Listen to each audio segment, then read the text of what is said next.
Okay. The other point we come, I usually talk about international students. Just opportunity to find the scholarships.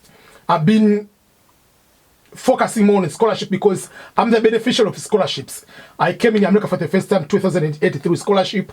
Then I went to another program through scholarship, another program scholarship, then permanent resident, then become a US citizen. So I know a lot about citizenship, scholarships, whether in the US, whether it's in Canada, whether it's in Europe, Australia, New Zealand. I'm not focusing scholarships in China or South Korea or going to any African country. I'm focusing more on the first world. That's what I'm doing.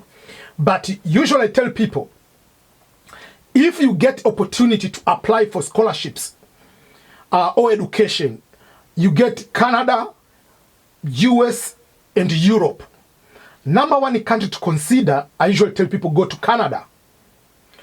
I want you to correct me if I'm correct or wrong. And the reason being, the transitioning from being a student to permanent resident in Canada is very easy than in US for 2 or 3 reasons. That's true. Number one is, if you're an international student, when you graduate, you are given a work permit of 2 years just to get work experience. In the US, we call optional practical training, OPT. But in the US, it's 1 year. But in Canada, by having the OPT, it is easier to transition because you are priority, because you're already in Canada, you studied in Canada, and you have work experience in Canada. So it is easier to transition to Canada to become a permanent resident. What I've been explaining or learning, is that true or not true on your experience for you who lives in Canada? Yes, that is very true. Very true. You're 100% true. What happens for international students in Canada is that there is a program. There's a program, not even one. There are so many programs that absorb international students into permanent residency. So that you find that when you come, and by the way, just to hint you a point here, when you're coming to study in Canada, when you're doing your selection for your program, the one that you need to come and study here, do not be guided by how much money that you pay, because I know that is what most people look at. Do not be guided by whether the province is cold or hot. Your guide should be, is this program going to lead you into getting permanent resident? Because it is not all the programs. It is not all the programs that are going to lead you into getting permanent resident. So how you do this is that you have to make the IRCC your friend. IRCC in Canada is the official immigration website for Canada. And under that, you will find that all the universities that have been allowed to, to accept international students are there. That is not enough. All the programs that the international students come to study have been put there, and the ones that have been the ones that are going to lead you into having a permanent residency are there. You could come and pick on a program, and that program is not going to be eligible for you to have a permanent resident. You can imagine how frustrating it is. That is why we have come out openly to tell people the truth. Because you can come, and you can imagine the school fees in Canada for an international student. It is 4 times more than that of a local student. 4 times more. And that is why I insist that if you have at least if you have a way of coming as an immigrant through express entry or the other programs that you can come as a permanent resident, the better. Then once you're here as a permanent resident, you're going to look for a way of going back to school. Because when you come here and study as a permanent resident, you're going to pay the same school fees as a Canadian citizen. Actually, you will pay it's like peanuts.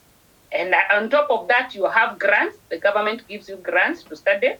The government gives you a loan called HELP. And this loan is like HELP. Did I say HELP? HELP is for Kenya. They're going to give you OSAP. They are going to give you OSAP. OSAP is the loan for you to go to school. And this OSAP is calculated according to your income and the size of the family. So if you have a big family, you'll find that the government is going to give you more grants than the... So have more children when you go there. Yeah. So when you come here, make sure that you are doing a program that is going to lead you into getting permanent resident. And unless you're coming and then hoping to go back home. And I know majority of the people who are following us on YouTube are the people who want to come and remain in Canada. I have done a video on how to remain in Canada as an international after you get your you do your graduation. So what happens is that after your graduation, you're supposed to get a postgraduate work permit. Postgraduate work permit in Canada is given according to how many years you were in school. If you're in school for 1 year, the government is going to give you 1 year postgraduate work permit. If you were in school for 2 years, the government is going to give you 2 years to 3 years postgraduate work permit. If you're in school for 4 years, the better. For PhD, 4 years. Yes. The longer, the better. So what I always advise people, do not come to do short programs, especially programs which are below 1 year. It is a risk, a big risk. Oh, it's a risk. And even that 1 year is a risk. If you're coming as an international student, choose a program which is at least 2 years. The reason is, what happens is that, remember, after you graduate, there's at least 4 months for you to get there. They actually 90 days. 90 days, even in the US, 90 days. Graduate work permit. So you remember that we got, after graduation for 1 year, you studied here for 1 year, so you got 1 year postgraduate work permit. So we are working with 12 months. The first 3 months, 90 days, you are waiting for your postgraduate work permit. You cannot work before you have the permit. So after you get that, now at least you have a chance to apply for permanent residency. For your permanent residency to go through, it will take you 1 year. So what is going to happen? You'll find yourself in Canada on the 2nd year illegally. And you cannot live in Canada illegally.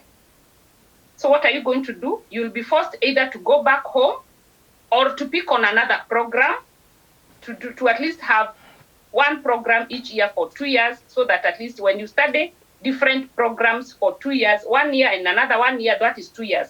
That one, they'll calculate it as 2 years.